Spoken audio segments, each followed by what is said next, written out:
This work was lovingly created by Pippin Frisbie-Calder and her mother, Terri Frisbie. This installation is really timely. This year, the Seabird Institute celebrates the 50th anniversary of Project Puffin, the effort to restore Atlantic puffins to their historic nesting colony on Eastern Egg Rock. And while we celebrate the success of this project, we also are growing ever more cognizant of the threat that climate change is going to undermine the efforts of seabird restoration here in the Gulf of Maine and around the world. Welcome to Egg Rock makes visitors consider their own culpability in ensuring the well-being of the environment and the resources that birds and people rely on. So before we get too far along, I'd like to invite Amy to share an acknowledgement of the Indigenous peoples whose land we're on today. Thank you. I will start by saying that I'd like to recognize that we are on an Indigenous land in addition to the Abenaki. The broader place we now call Maine is home to the sovereign people of the Wabanaki Confederacy, the Penobscot, the Passamaquoddy, the Maliseet, and the Micmac peoples. We exist today on unceded homeland. So as we get ready to dive in, I thought it would be great for everybody to go down the line. I've already introduced myself, but take a moment and introduce yourself and how you're connected to this project. Sure. My name is Guillory. I work with Kim and Dawn at Audubon. I'm the communications manager for all our coastal work, and I am normally based in New Orleans, so I'm really happy to be in Maine this week. I'm Pippin Frisbie. I'm one of the artists who created the show. My mom is already in Europe, so she can't make it for this talk, but we worked very closely with Audubon and Waterfall Arts to build the show, and my father was also part of that. And I also live in New Orleans, so it was nice to be up here with Rachel. It's hot. It's like 100 degrees. Well, I'm Don Lyons. My official title is Director of Conservation Science for Audubon's Seabird Institute. I'm lucky enough to be a scientist that gets to work with puffins on a regular basis and visit the islands where they nest and kind of support and mentor a bunch of young biologists and conservationists and both help them enter into a career path and do as much as we can for birds. So really excited to be here and thrilled by the exhibit and just the ability to share the story of puffins and other birds with so many folks like yourselves.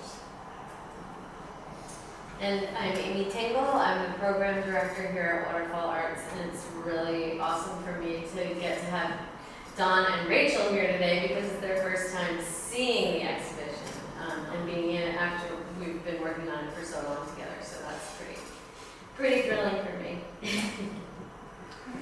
Thanks, everyone.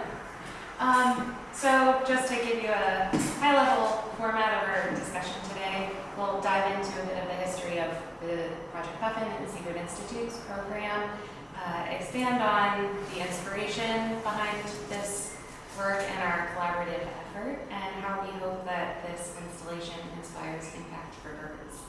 So to start us off, Dawn, would you provide a history of the Seabird Institute and its origins as Project Puffin?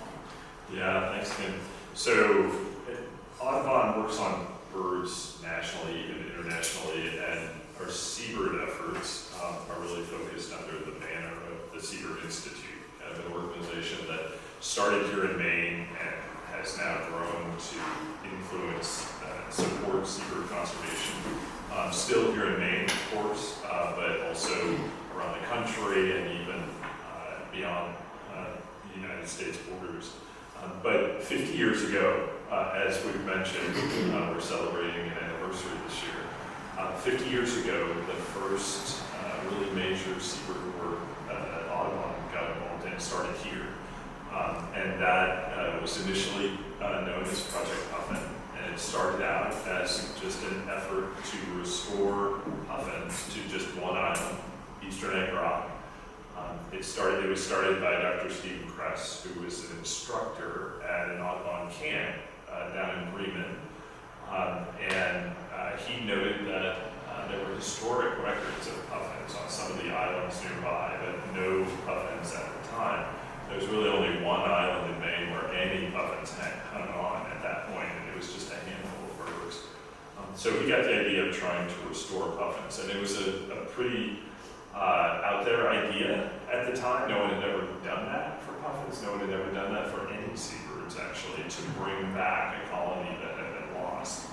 It's tricky with puffins because they typically come back to the island where they themselves were born to nest. So if you lose a colony, there are no birds to come back and resettle. They don't move around a lot. So they needed some help to kind of get restarted. And that help was, an entirely new process or methodology, but it involved bringing down young puffins, puffin chicks, or pufflings, we call them, from a colony in Newfoundland that was still doing pretty well. But bringing them down here to Maine, actually a couple days after they hatch, flying them to Maine, and then hand rearing them, basically feeding them as chicks for weeks, about 6 weeks typically is what puffins need before they're fully grown. That was done at Eastern Egg Rock and later at another island, so that those puffins would have a memory of an island here in Maine, and when they became an adult, they would come back and nest at that island. That was the hope. It was a challenge. It took a lot of birds over several years, 1,000 pufflings were brought down from Newfoundland. And then they were very successfully raised, and they puffins leave their nest burrow, their underground crevice and rocks, at about 6 weeks of age, go off into the ocean on their own. They never interact with their parents again after that point. So they go out into the water and feed themselves from that point on. They have to figure out how to catch fish, figure out where fish are, and get good enough at that to survive. And it takes them a number of years before they're ready to come back and nest as adults, before they kind of develop the skills necessary to raise chicks of their own. And it took quite a while for this process to work at Eastern Egg Rock. Eventually, adult puffins were seen swimming around the island in the water, but not coming on shore much. And so the idea of using decoys to convince them that there were birds on the island, that the island was a safe place, that there wasn't a predator lurking somewhere.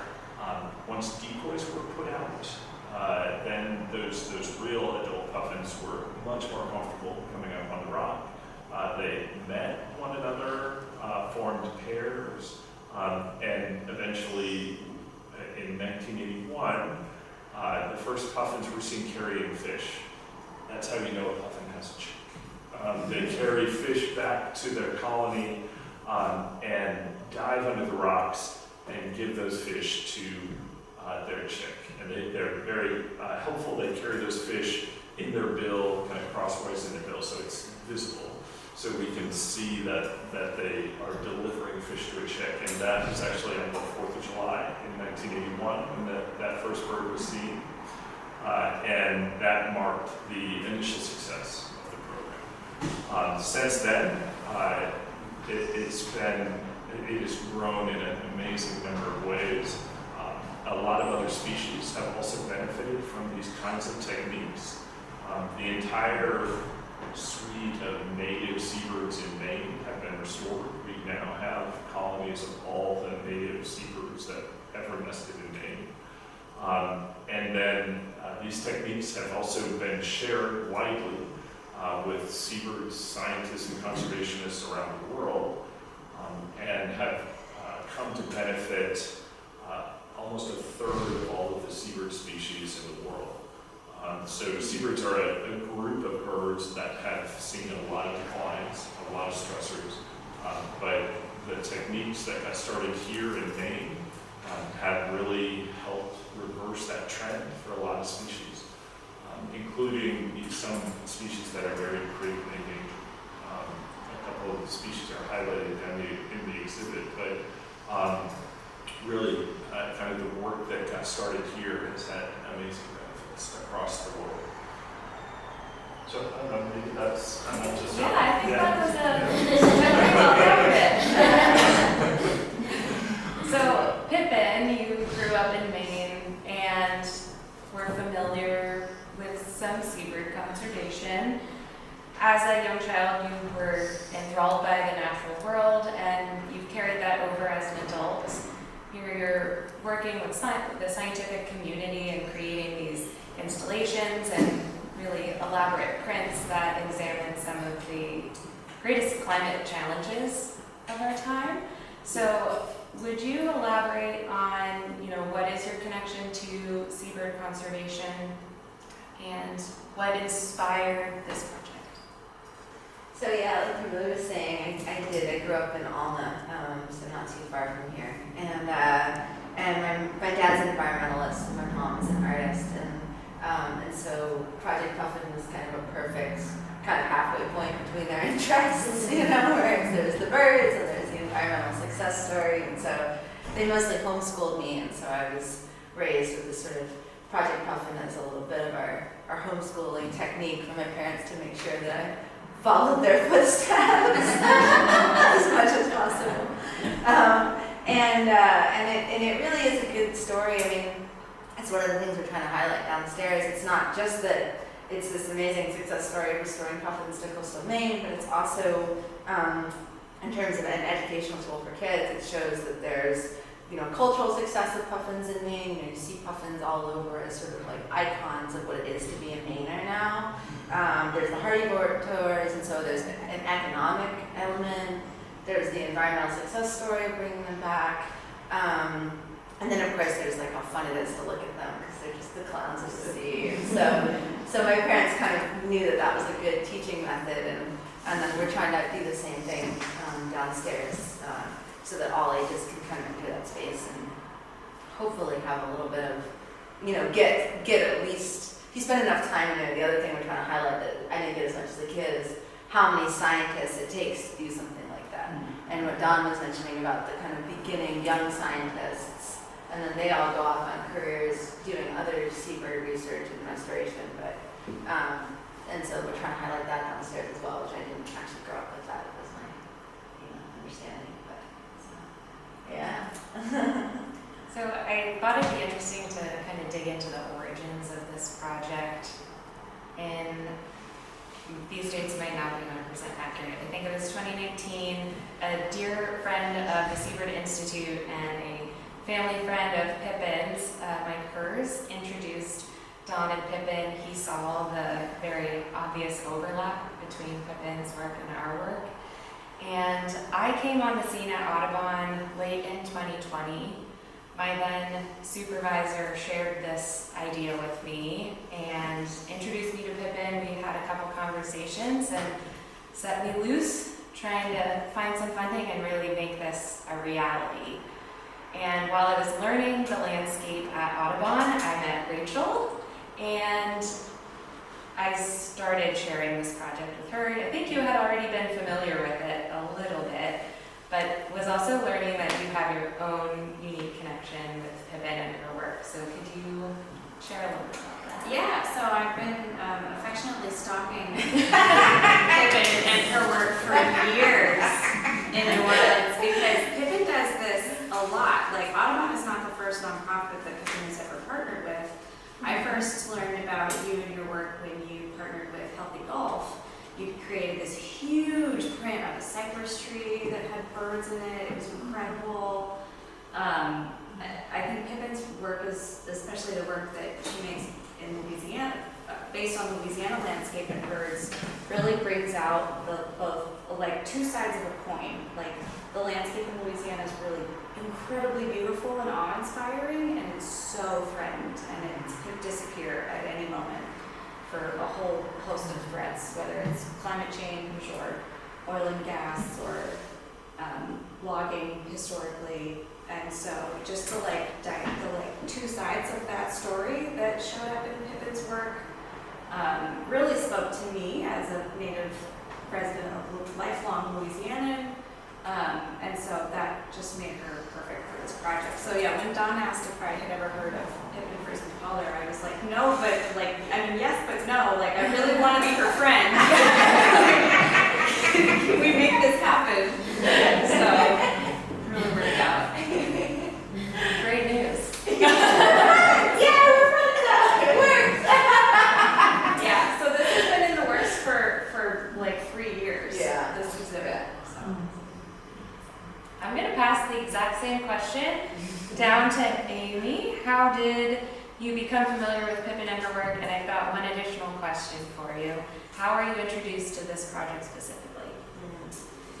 So I got introduced to Pippin through our previous marketing manager. I've been at this job just over a year and a half, so October of 2021, I guess, and or 2022? 2021. And I can't stick it up and run together. Probably my third day working here when I was completely overwhelmed and didn't know anything. He said, come in my office for a second, I want to show you this artist. I really think you're going to love her work. He had a huge desktop screen on his desk, and he pulled up Pippin's work, and the very first image I saw, I was like, whoa, she needs to come here. We need to figure out how to get her here. And so he set up a conversation with us, I think, right away. And I think the first conversation we had, you said, I definitely want to come to Maine, whatever you want, let's make it happen, but I also have this other project that I've been working on that sort of needs a home, so let's talk about that too. And I basically was like, whatever you want.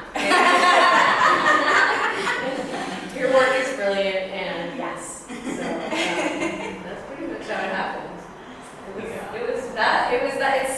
It was that simple. Obviously, it was complicated as we got into it and how it was going to work and where the funding was going to come from. But really, it was a no-brainer, I think. Yeah, I think we pretty much planned everything in about 5 minutes, and then there's all the logistics of how to make it happen. Including working with the Belfast Community Outreach Program, and we're like, what about this too? And we were like, do. Yeah. I think Pippin and I are similar. We're like, we want to do all the things. Let's make them all happen. What is it about, the community and Waterfall itself that made this exhibit just the perfect fit? I mean, from a Waterfall perspective, the sort of inherent mission in Waterfall Arts is art and the environment. I mean, it's been since the inception of Waterfall Arts, which was not always in this building. They moved to this building in 2015, but Waterfall Arts started out in Montville on a piece of land called the Kingdom, where there was an actual waterfall, and a lot of the art that happened there was eco-based, land-based art. Artists who were thinking about the environment that they were making work on. A lot of the work was being made site-specific on that land. So it's very much a part of the ethos of the organization to be working with artists who are thinking about the environment. Obviously, as time has passed, it's gotten more crucial, and it's important to me as the program director that we are really sort of at the forefront of that thought process and making sure that we are part of the conversation about how change can be made. So it was the most perfect exhibition. Pippin was an artist in residence here last September, which was separate but also part of this process. So she showed some of the art that Rachel was talking about that is New Orleans based in the gallery, but she was also working on the first carvings of the puffins that were going to be made for this show.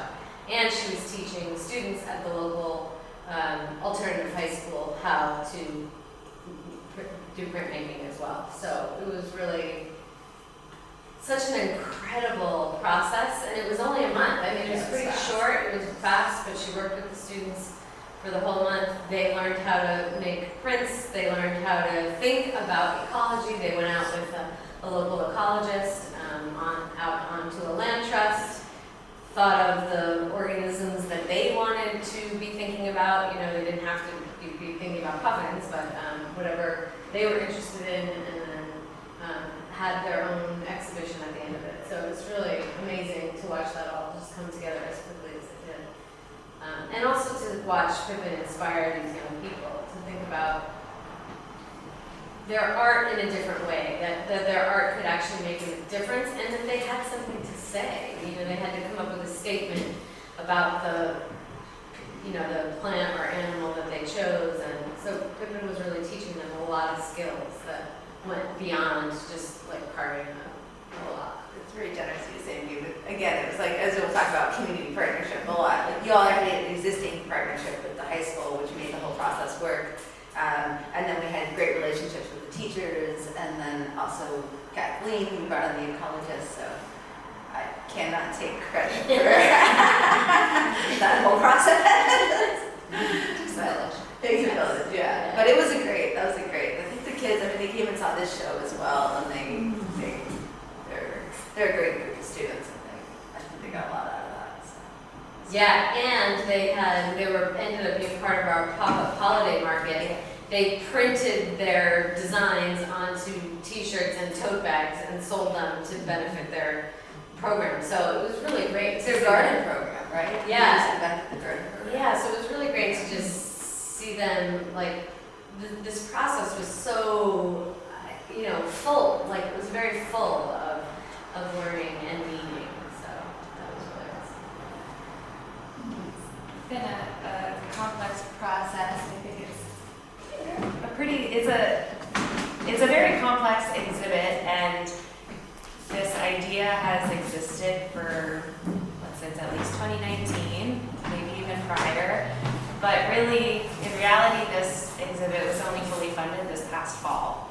So the last 8 months have been a complete whirlwind of creating prints and printing puffins and building a research station and writing copy and fact checking. And there are 5 of us sitting up here, and we are only a fraction of the people who have participated in making this a reality. So I'm curious to hear how this project and its collaborative spirit is different from other things that you've worked on. Yeah, I mean the size, I think, like Kimberly was saying, there were at least 15 or 20 people that were involved in this project, and it was 3 years of planning. And it did kind of get really crunchy at like 8 months, but it was like the whole Waterfall Arts team, this Audubon team, and like Kimberly was saying, this is just 3 of Audubon, but there were probably like 7 other people, not even know if each of your departments were working with. And then there's all the scientists that just have data that we were using that Audubon has permissions for. So countless numbers of people, which I think in the past I've worked with other scientific groups, but usually it's been 1 or 2 scientists or like a couple community members. So the scale of this project was much, much grander. But I like to think of it, it's like a hand, it's like, the art is one part, and then there's all these other people, and if you don't have all those, like, we can walk around that show and like maybe to the, if you don't know the process of the back planning, you wouldn't necessarily see it, but like I think all of us like, oh, those photos are Dean Hall's, like that's this person's research, that's this person's, and that's what makes the show feel really full, I think, is that there were the sheer number of people that input their personal knowledge or care. It was like a lot of intention from a lot of people to make that show happen. So. Yeah, I was just asking Dawn inside the research station at the exhibit, like, whose slippers were those? Yeah. So many like personal details and personal touches. But the poopy hat came from Sue. I was gonna say, there are some things that have spent time on the island. They've seen some stuff. Yeah, there's some real organic poop in there. Literal stuff. What's really unique about this is this exhibit goes beyond telling the story of Project Puffin, but it really is offering chance for visitors to be transported and almost land on egg rock. That's something that so few people really get to do. You see with the murals, the birds flying through the air, you can hear the bird calls. Depending on your opinion, maybe fortunately or unfortunately, there's no poop smell. So take that for what it's worth. It's not that they didn't try though. Yeah, it was It's not at one point it was like, we could get poop. I'm like, no. Get out there. Maybe just the line. There's a limit. It's true. Kids are going to be touching this. And I know that we highlight several concerns that are at the forefront of the Seabird Institute's priorities. And I'm wondering, Dawn, if you can speak to what we're seeing in the Gulf of Maine that's concerning for seabirds. Yeah, well, I just want to reiterate how impressed I am by the exhibit in my first day, seeing it in person today. And it just touches on so many things. But kind of the biggest challenge for birds right now is captured really well, I think, the challenge of climate change. Kind of our birds in Maine, the seabirds in Maine are out foraging in the Gulf of Maine. And that water body, that part of the global ocean, is one of the fastest warming places in the world. It's warming faster than 95-97% of the global ocean. So we're really seeing the effects of climate change up front here in Maine, and maybe earlier than some other places in the world. And that's really impacting where, say, fish hang out, where they spend time. When our waters get warmer, most of our fish are used to pretty cold waters, actually, which the Gulf is historically pretty cold. And so they move around trying to find the temperature range they want to be in, that colder water. And that typically causes them to move a little further offshore, a little farther away from our islands where birds are nesting, or move deeper in the water to get into a kind of temperature range they want to be in. Unfortunately, both of those things makes them less accessible to birds like puffins. Puffins can dive underwater, but the deeper they have to go, the harder they have to work. And the more time it takes them to do that, and the farther they have to fly is the same. It's more work to fly farther offshore to go get fish. And it just leaves them less time to make more trips and deliver more fish. And it's true even in the warmer waters closer to nesting islands. What fish are there are changing. Some warm water fish from further south are moving into those waters.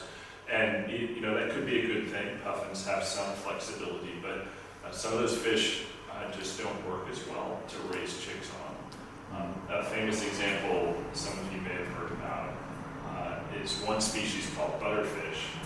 It's a pretty nutritious fish, but it grows kind of oddly. It's very large top to bottom, and it's actually too big for young chicks to swallow. They can't get it down.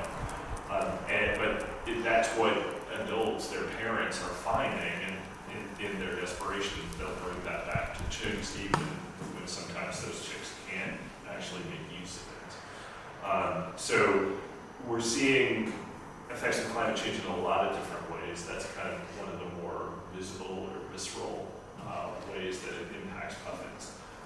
But that's a challenge that we need to address on a really big scale, global scale. But kind of sharing stories like that, like this exhibit does, is so valuable in terms of just raising awareness, helping us all be motivated to do more, to help the environment, to resist the worst impacts of climate change. So this exhibit, is just really valuable as a medium for us to get stories like this out, and just help all of us together work to address some of these challenges. When it's really neat that as people are coming into the exhibit, they're invited to take home a puffin with them as long as they're taking action for seabirds. And I know that this is a format that you've used in the past, Pippin, and I'm hoping you can share some more about those, a couple of your previous exhibits, and what inspired that format itself. So yeah, well, I think, and you can see like with the stack, that's how many people have signed, have taken a puffin home, but also have signed this form for Congress for the protection of forage fish. So before I address that, I think it's important to think about, like, I think we're trying to show the connectivity. You know, I think sometimes people don't connect seabirds to fish populations or quite understand like how that all fits together. And so I think this is a new version of a thing I'm going to describe in a second, but instead of it's a format where you get to take a puffin and then you're part of this collective action to try to preserve forage fish. And so it started, the first time I tried this was in 2017 with the simulated species extinction about the ivory-billed woodpecker, which is a really large woodpecker, about 24 inches, that used to live in the southern states. And went extinct in the 40s, and it pops up and down on in the New York Times and stuff occasionally where people think they maybe have spotted one, but for the most part, people just at this point think that they are officially extinct. And so I made these woodcuts of ivory-billed woodpeckers, and the concept is the whole space is filled, similar to the show downstairs, but people can interact with it by taking a woodpecker home with them, and then gradually the more collective action of people going in and taking a bird, and then the gallery empties and the species goes extinct. And so it's like we call it a simulated species extinction. And so with this show, we didn't want to do that because it's the 50th anniversary and we're trying to have this sort of concept of hope rather than with that show. I'm trying to get people to think about how individual actions magnified by numbers and other people can have these like dire consequences. That wasn't really the goal downstairs. The idea is more that the collective action of many can actually bring a species back. And hence this sort of direct call to action with the notes to Congress instead. But, yeah. I think, and Amy, you've got the best seat in the house. You're in this space, you get to talk to the people that are coming through the exhibit. Maybe you're even sort of seeing it for the first time again through their eyes. You know, who has been coming through, what's resonating with people? Yeah, I mean, clearly that stack is such a great example because the show has only been open, a month? Yeah. And we have, that many people that have come through already and have taken action. I would assume we probably have even more people, not everyone maybe is comfortable putting their name on a postcard, but it's done really well so far. But we've had a lot of groups come through. I wrote down some numbers because we keep track. We have somebody who sits at the front desk and sort of keeps track of who's coming through. And then we also know just from our own records on the back end of the school group. So we've had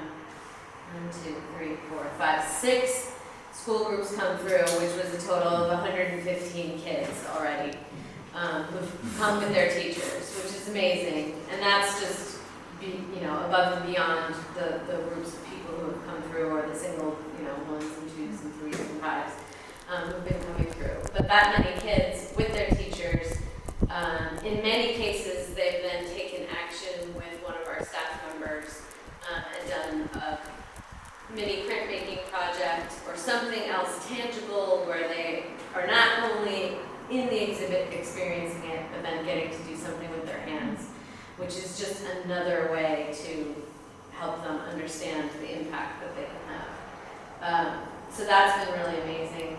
We have next week, our Kids and Family Program Manager and I are going to be part of World Oceans Day, which is going to take place here in Belfast.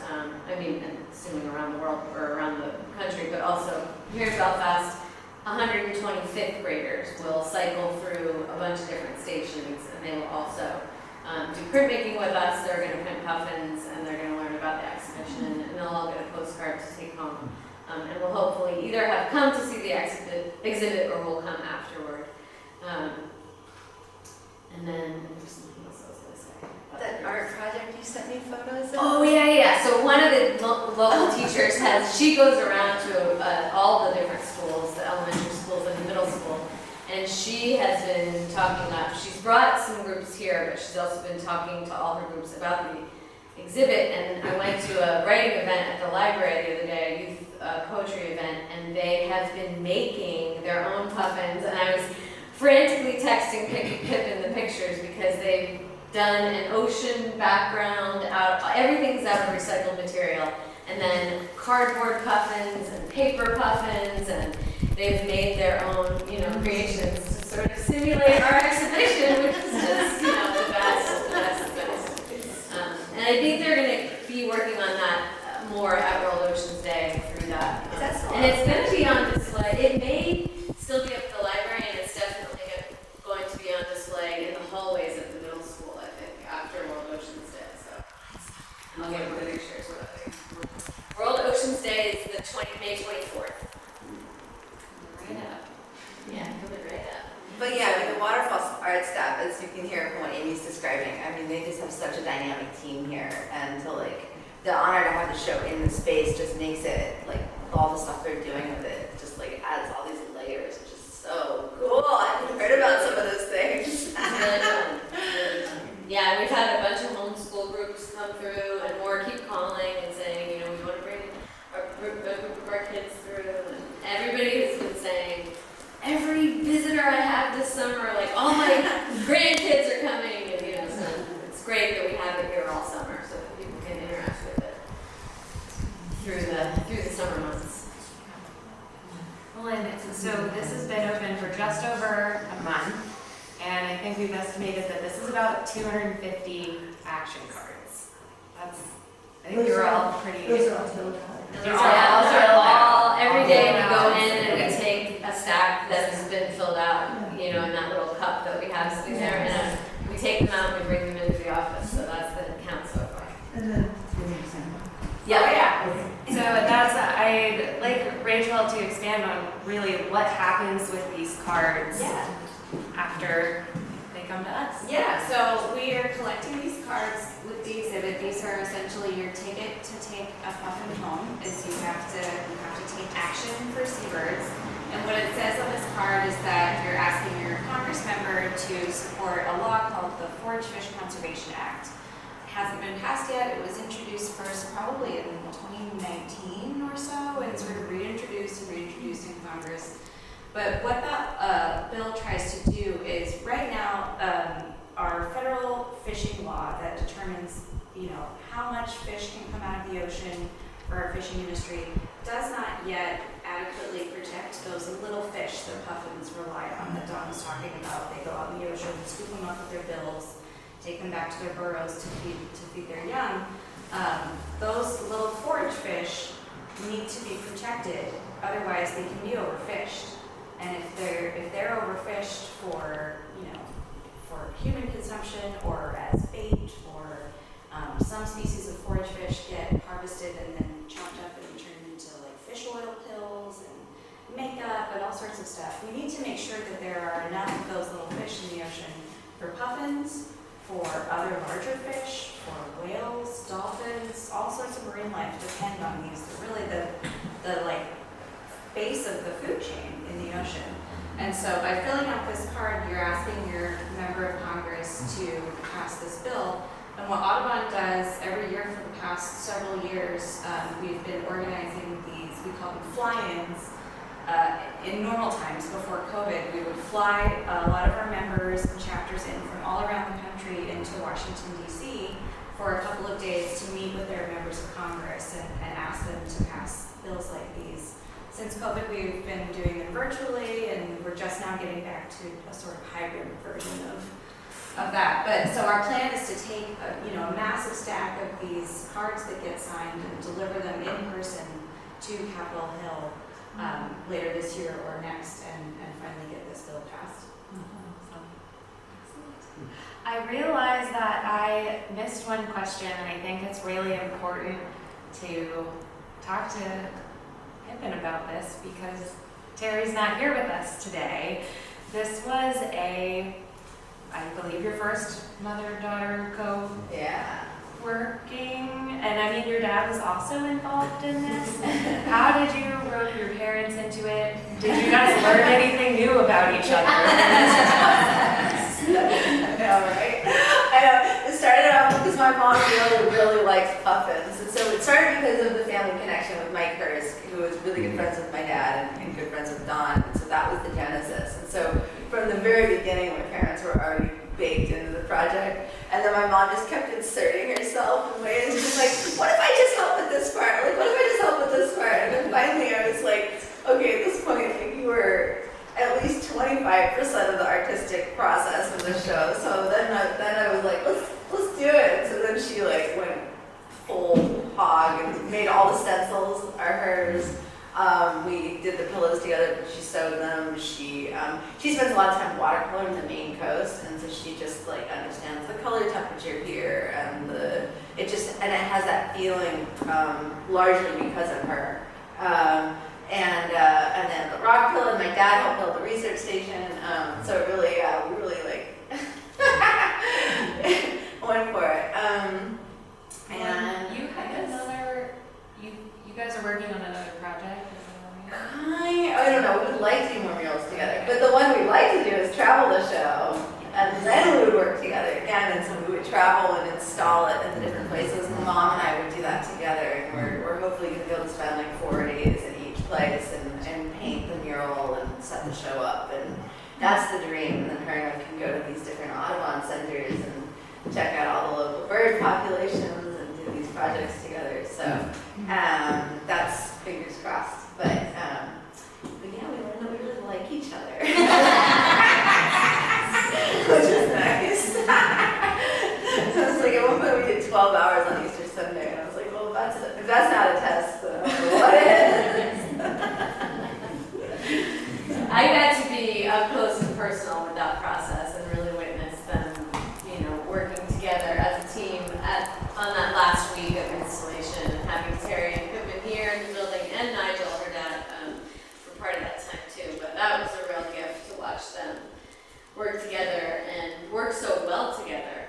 And then they were staying at my house, and they would jump up and be ready to come back to work in the morning, and her mom was just... My mom. Her mom would jump up.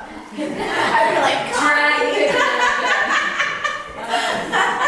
But really, just to watch the two of them work together on this, and the installation is massive. It's really massive. I don't think any of us quite realized how massive it was until they got here and they were in the space and got started.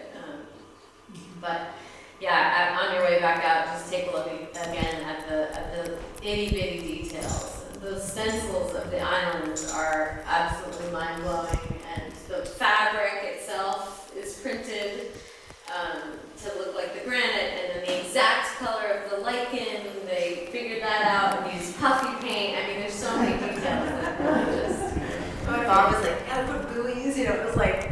She wanted to come in and add like other buoys the day of the show thing. And it was like, you gotta stop.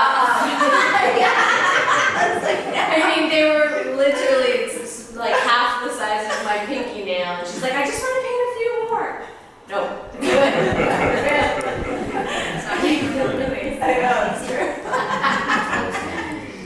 Really is like every time you walk in there, you see something new. It's really cool. I think before we open this up to a Q&A, I'd like to go down the line and hear what do you want someone to take away from their experience visiting the exhibit? You have to answer that too. Yeah, I think what I want people to take away is the fact that, your actions do have an impact. This all started with one person. It was Steve Crest with this dream, learning that puffins used to be on a rock, and he wanted to bring it back. And now they're here. Yeah, well, since you said that, now I have to say something different. I would say just that this place and rock exists, and I personally haven't been there yet, but hope to this week. But like just that like this precious island exists is such a like gem in the crown of like Maine's coast is incredible. You're so lucky to have a place like this, and that it, you know, it was nothing like today. Today it is now completely different than it was 50 years ago. Just the fact that this colony is thriving is just like such a, I hope, a source of like pride and awe, you know, for me personally, but I imagine as someone from the Maine coast with you too. So, yeah. I think for me, I want people to think that you can become an environmentalist in a lot of different ways. You know, you can be a scientist, or you can come to it through poetry, or in our case, through art. And so, especially for younger folks entering the show, try to give them that. Like Steve Cressy is really creative and innovative methods to bring puffins back to Maine, and I think the show is trying to show, especially younger audiences, that they can find their own route to this. So it's trying to motivate people to know that that's possible. I think my thought is just a little modification of some of your guys' thoughts. But I think if you all left with just one word in mind, I would want that word to be hope. That we all can make a difference for the environment, for puffins, or for the birds in our backyard, for any of the wildlife or plants or anything. We all can make a difference.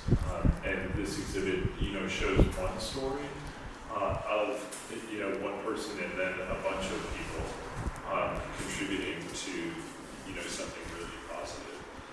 And you know, there's just a lot of bad news in the news these days, but I think we need to counter that narrative and you know ensure that we give each other hope. So that would be what I would like people to think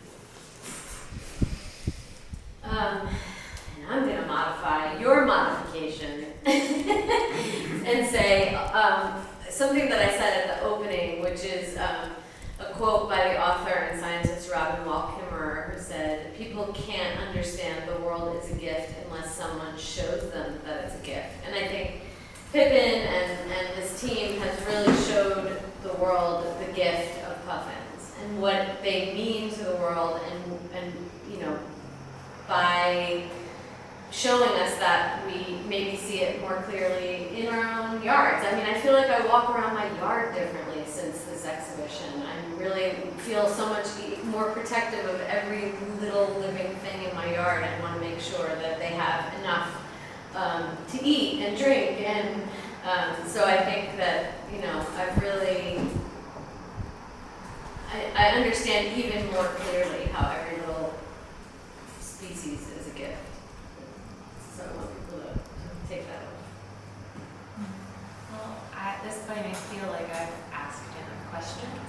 I'm happy to open it up for all of you. If you have any questions that you'd like to ask us, I think we can popcorn around the room. If you have questions, you raise your hand. I can point people out.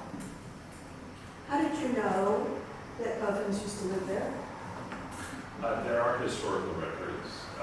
People who visited the islands 100 years ago or longer ago even, and they took notes. I mean, they took general notes. We don't know how many puffins were there and those kinds of details, but yeah, it just that kind of record. I mean, that's a written record that was in a book that Steve Press was, you know, by chance reading. Certainly, you know, the indigenous people of Maine have known puffins have nested on islands along our coast, you know, for, you know, time immemorial. So there's a long tradition and knowledge in many communities of that. To follow up then, are there other islands along the coast where puffins used to live? There are. Right now, puffins nest on 5 islands in the Gulf of Maine. One of those is at the border of the U.S. and Canada. Technically, it's argued over, but the Canadians run it, so we tend to think of it as Canadian. In the last 3 years, actually, it's been documented that a handful of Great Duck Island, which is a new one, in recent history. But there are other islands with habitat that could support puffins, that probably have supported puffins at various times. I said that puffins rarely start in a new place. It is quite rare, but when you get to have enough puffins in a place, one out of 1,000 or one out of a few thousand birds will eventually start in a new place.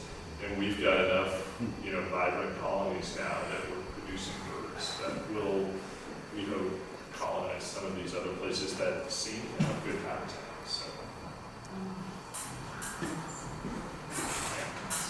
Hey, thanks.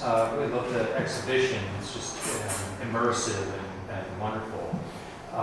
So super. I really liked the push toward the sort of call to action, as they say, and the kind of two-pronged element of that, where you have this bird that people can bring home, and that's to remind them to initiate conversation, and then also to send in these cards towards a specific outcome. So just great. I wanted to kind of tee up a question for you, which has to do with why art, right? So we're using this energy. I think there's a case to be made for this, but like tell me a little more about the power of art as opposed to putting this energy into, hiring a lobbyist or changing sort of practical questions around fisheries happening in the Gulf of Maine. So I'm a believer already, so you're kind of preaching to the choir, but I feel like you could say more about why art is the force that you're calling on here. So in a sense, this is Pippin, but it does speak to, maybe it'd be interesting to hear what Dawn has to say about this as well. Yeah. Well, ideally, I would say all of those things. I wish there was a lot more money for environmental work, and they would all be happening. But I think art has an ability to kind of allow people to bring their own story into something. With written work, a lot of times people are kind of reading somebody else's experience of something. I think art is, you have to boil down a lot of information into some very basic concepts. And I think what that allows is for the viewer, hopefully, to enter that space and bring in some moment from their own background or personal experience to reflect on what they're seeing and then potentially ingest it in a different way. So I think art, in the interactive quality, can I think break down people's assumptions of what they're seeing and hopefully disarm people a little bit to make them more open to an experience. I would also say art has a way of just like breaking up maybe a narrative that you have written in your head. Like, so I'm from the Gulf Coast, the Gulf of Mexico, anyway.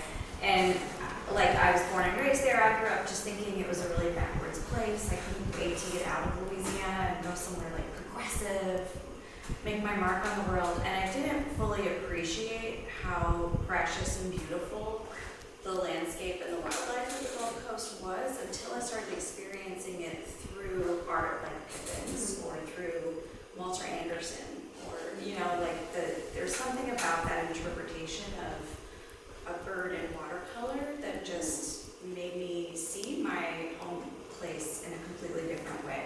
So I think that art is really powerful in that way, that like words and politics and lobbying are not always.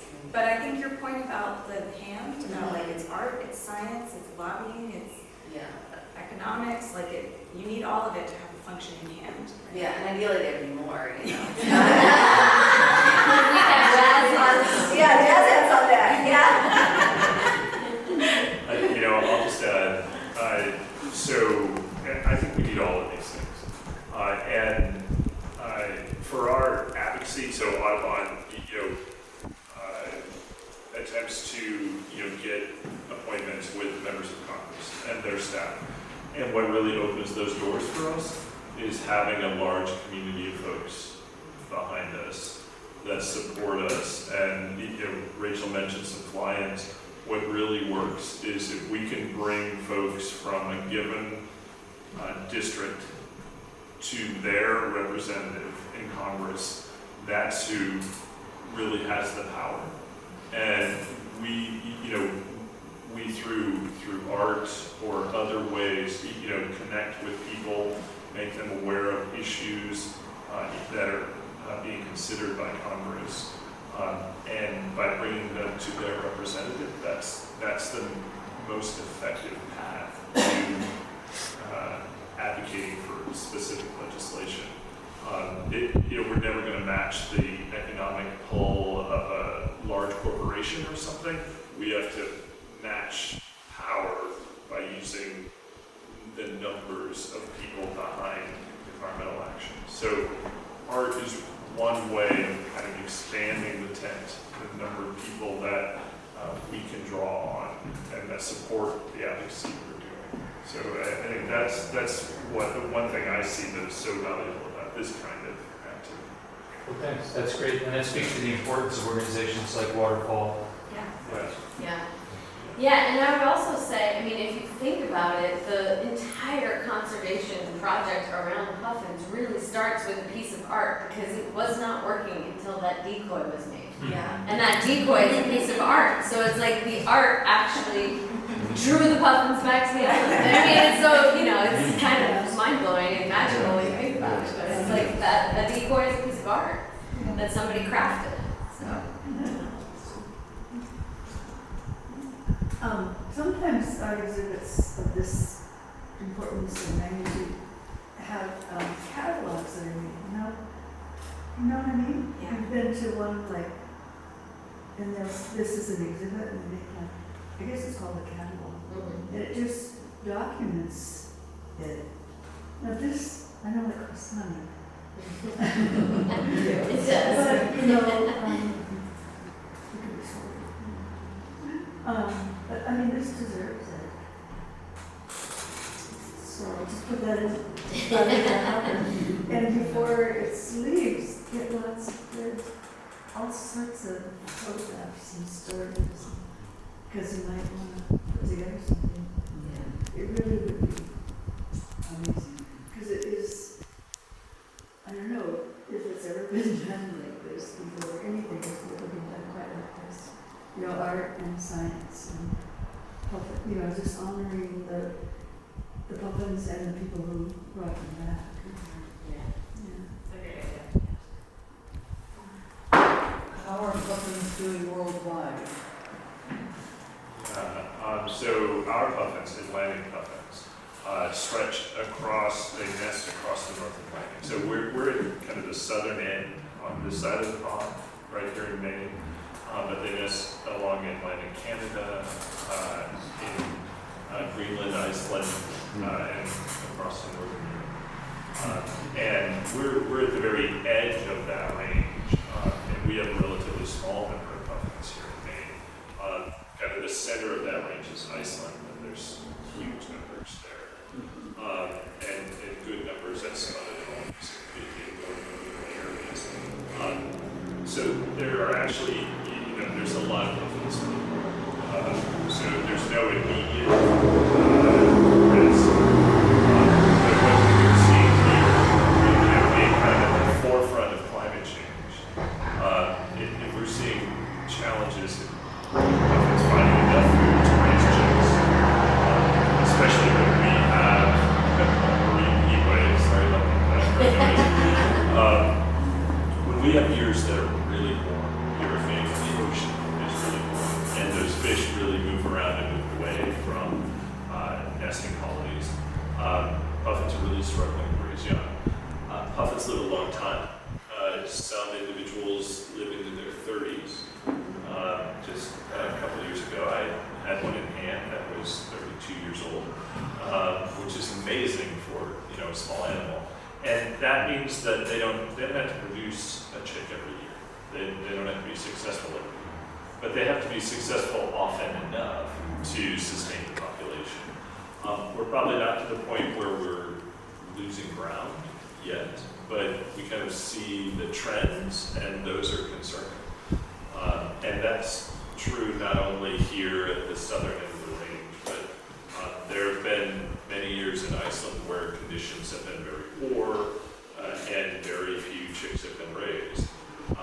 issues in Northern Europe, not just with climate change, but with overfishing of the type of fish that puffins really prefer there.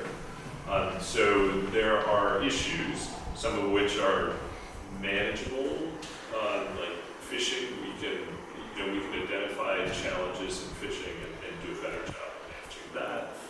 Climate change is a hard one, but I think globally we're working on it. And so I think there's no reason to lose hope, but there is reason to be concerned and to take that. Yeah, so there are 3 species of puffins in the Pacific: tufted puffins, orange puffins, and the rhinoceros auklet, which is the puffin that got the wrong name.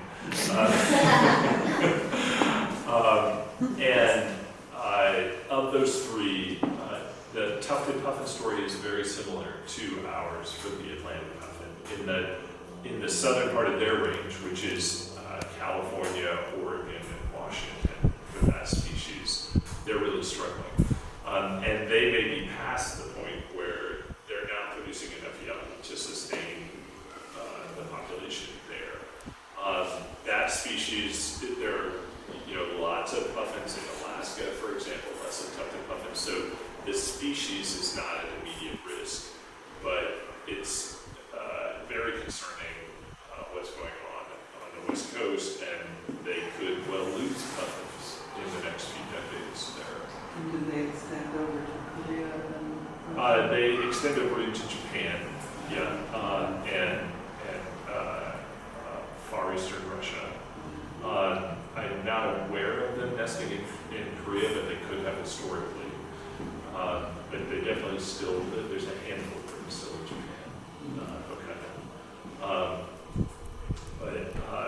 Yeah, so that's a similar story where kind of the first impacts of climate change are already apparent, probably a little farther along than for Atlantic puffins here. I mean, one reason we're doing a bit better with Atlantic puffins is that we have really active conservation and management activity here in Maine. We have people live on every puffin island in Maine all summer and protect those colonies. That's not happened in the Pacific. We're getting involved in some work there that may lead to that level of conservation activity, but it hasn't happened there yet. And so, I mean, that to me is another sign that we can make a difference when we get focused on a challenge. And so, yeah, there's again reasons for concern, but no reason to lose hope.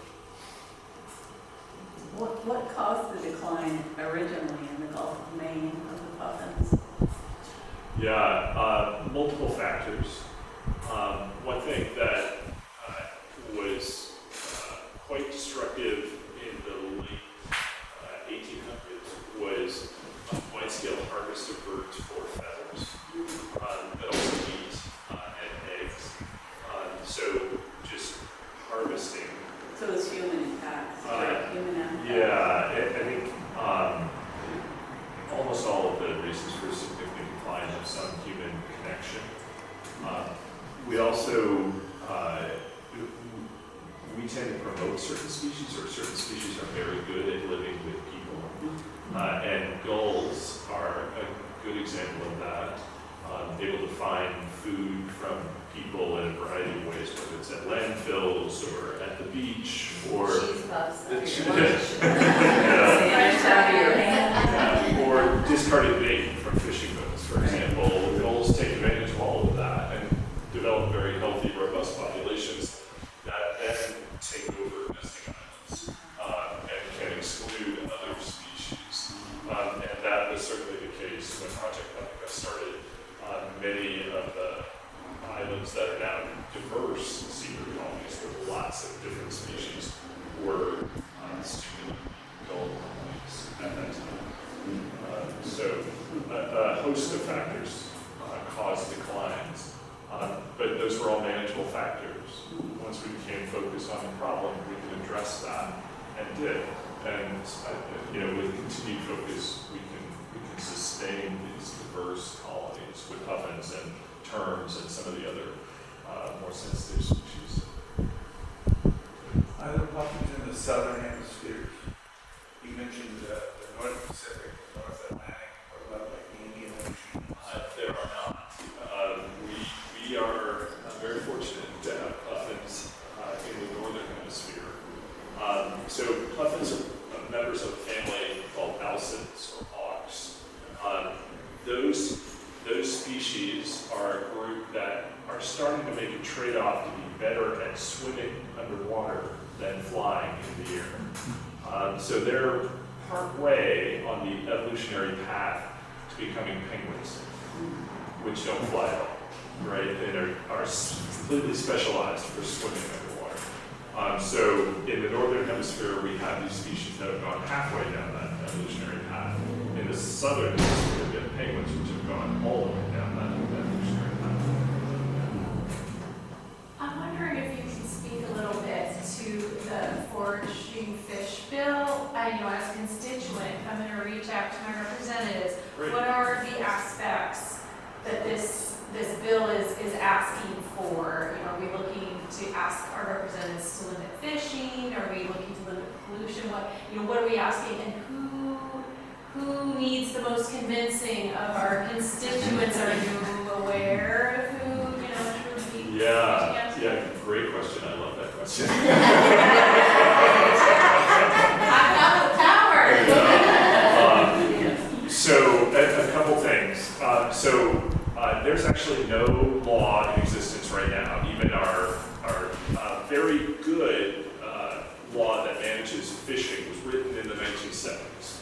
The Magnuson-Stevens Act is the current law, and around the world, it's one of the most progressive and most effective fisheries management laws in existence. We do pretty well here in the U.S. managing fisheries compared to the rest of the world.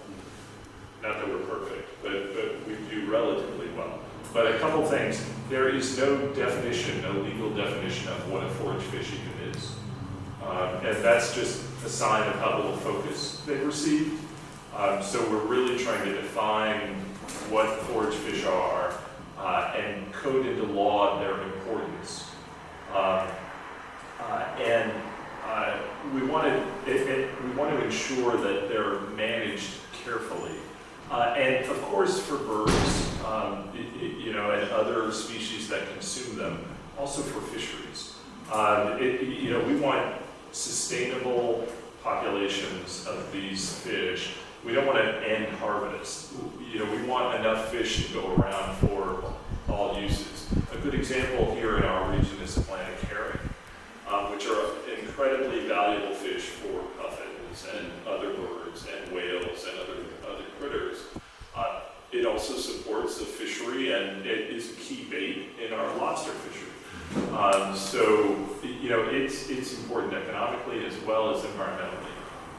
But if you're familiar, Atlantic herring is not doing very well right now. It has climate challenges and fishing challenges, and we would just like management that kind of levels that out, is managing for the long term more than any short term benefit. And so that's kind of the flavor and a local example of a fish. We're also really trying to encourage climate-minded fisheries management, kind of thinking about what our future climate's going to be. We have pretty good information about that. Projecting it's going to be warmer. We're going to see changes here in Maine. The salinity of the ocean is going to change. There's some very predictable changes coming. But right now, fisheries management is mostly based on how many fish were out there last year, and not thinking about what climate conditions are going to be in the future. So we want to bring that into the conversation, and that's again for birds and for people who are out there fishing, so that there's more of a stable resource out there for all of these purposes.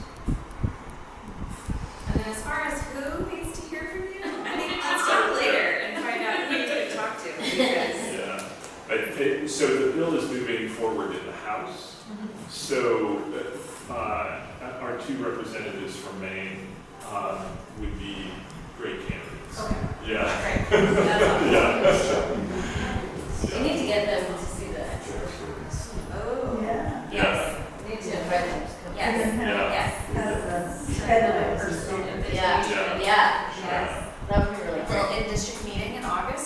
recess. Yeah, there we go. Yeah. Because she's involved in many of these decisions. Yeah. Yeah, and I mean, she's really, I mean, the governor is very interested in working waterfronts and, you know, maintaining our lobster industry, of course, and, you know, that managing herring, for example, better would support our lobster industry better. So educating her Yeah. Yeah. as you can would be a great part of this. We have to show her why puffins are a gift. Yeah. That's right. Well, on the refrigerator. Yeah, so, Governor Mills has been around Eastern Egg Rock. 2021, one of the fishing companies, one of the tourism companies that we work with, the Hardy Boat company out of New Harbor, won an award, won the governor's award for small business, a small business award. And so Governor Mills came out on one of their trips and circled Egg Rock. I happened to be on the island at the time, got to wave to her. But you know, actually we have Audubon staff provide interpretation on those tours, and one of our staff was on the boat with her. We have a photo of her, our staff member, holding decoys. So she has heard, you know, bits of this story before, but you know, hearing it from more Maine residents, voters, would also be powerful. The issue is getting more complex and more complex. Yeah. It's a lot harder. Hi, Pippin. Hi, it's Rachel. Grace. Hi, Grace. Hi, Grace. I know. Another New Orleans up in Hi, Grace. here. I was like, oh, amazing party. I was just talking about healthy golf before you walked in. Grace used to work at Healthy Golf in New Orleans. Yeah, we met working on national ocean policy in, I think, 2009. Yeah. Wow. So I was an environmental justice organizer in New Orleans. I moved to Maine in August to start learning how to build wooden boats at the apprentice shop. And so I really have a practical question because we get to take the boats sailing, and I just want to see puffins.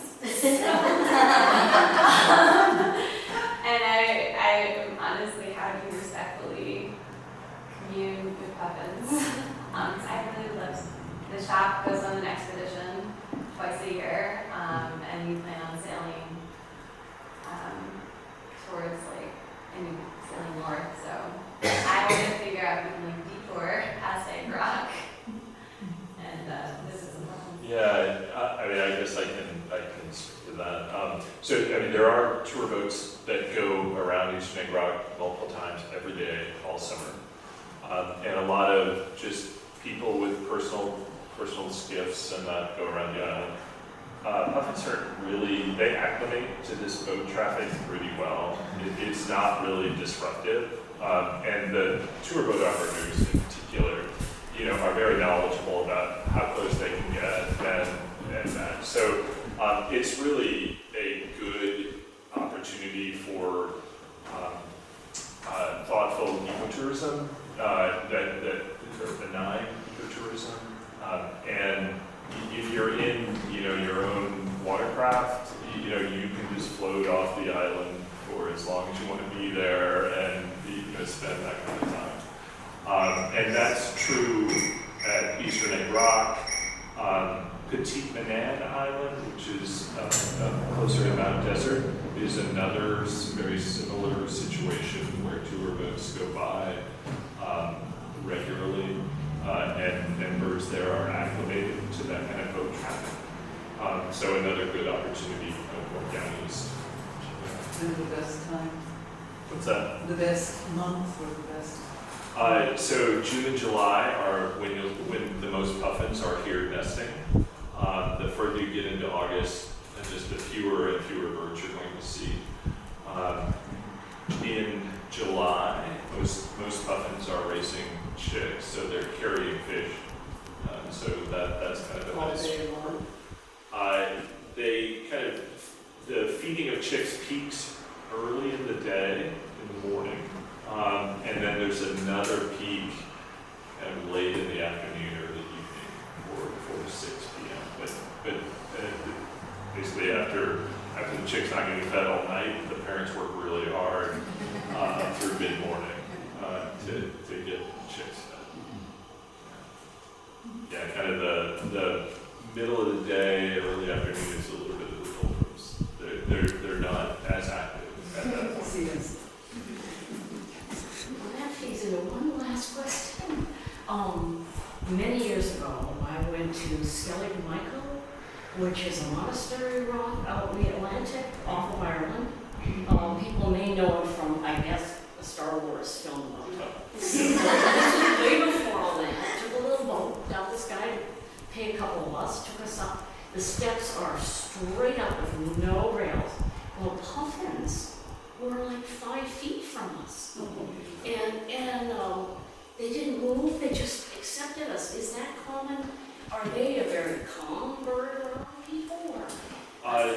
It depends on their exposure. But in situations where people are there regularly and they follow kind of predictable paths, Yes. They don't venture off the path much. We have to be a puffin too.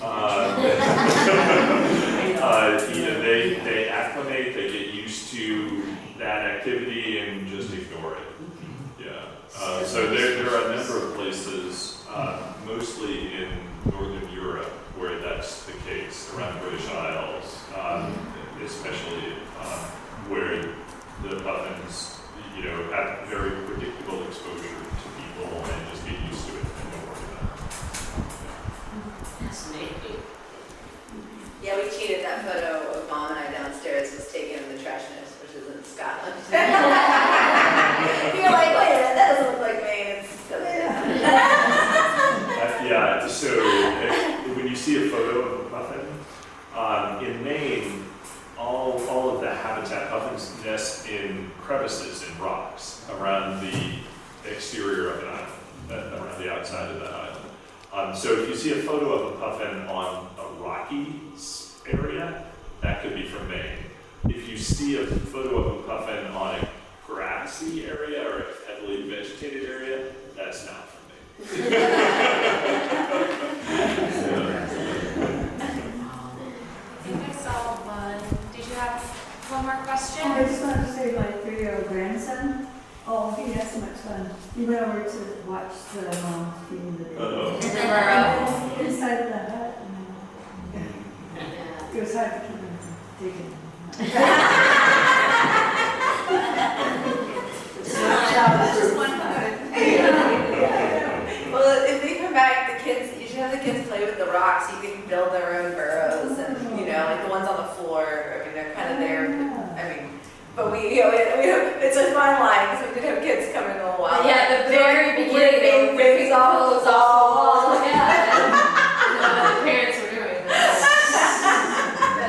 But they figured it out. Now it's settled down. But my 7-year-old never came in. It was a good 30 minutes trying to decide which puffin to take. Do you want a flying puffin or a sitting puffin or which position? Yeah, she went back and forth a lot. The same problem. Well, make sure all of you, make sure you have puffins. Yeah, and